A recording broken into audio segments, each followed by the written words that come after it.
নমরুদের হযরত ইব্রাহিম আলাইহিস সালামকে আগুনে নিক্ষেপ করার অলৌকিক ঘটনা। নমরুদ ছিল হযরত ইব্রাহিম আলাইহিস সালামের সময় পৃথিবীর বাদশা। সে ছিল পৃথিবীর 4 জন বড় শাসকের অন্যতম। হযরত ইব্রাহিম আলাইহিস সালামের জন্ম হয় নমরুদের মন্ত্রী আজরের ঘরে।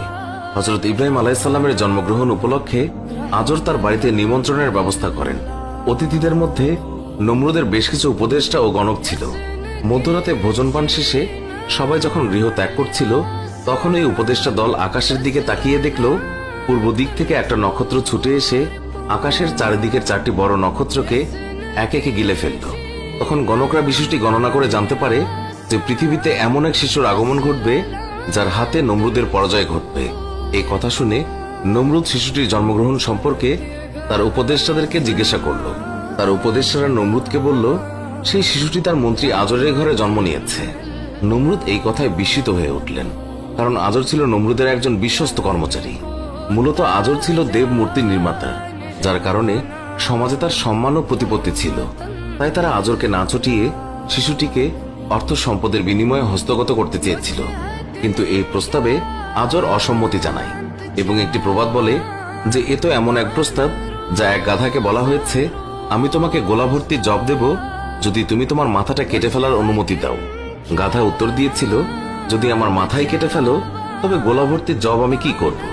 এই কথা দিয়ে আজর নমরুদকে বোঝাতে চাইল যে এত সম্পদ দিয়ে কি হবে যদি তা ভোগ করার জন্য কোনো উত্তরাধিকারী না থাকে। এই কথা শুনে নমরুদ রেগে যায় এবং তাদের জীবননাশের হুমকি দিয়ে আসে। এক পর্যায়ে আজর তার কথায় রাজি হয়ে যায় এবং 3 দিন পরে নিজের সন্তানের পরিবর্তে তার এক দাসীর সন্তানকে নমরুদের হাতে তুলে দেন এবং নমরুদ এই শিশুকে তখনই হত্যা করে।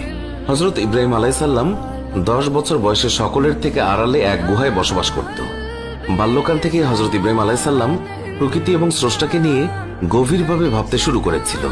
অবশেষে সে আসল স্রষ্টাকে চিনতে পারে, আর তাই তার গোত্রের দেবদেবীর সব মূর্তি ভেঙে দেয় এবং বলে, যারা নিজেদের রক্ষা করতে পারে না তারা তোমাদের কিভাবে রক্ষা করবে।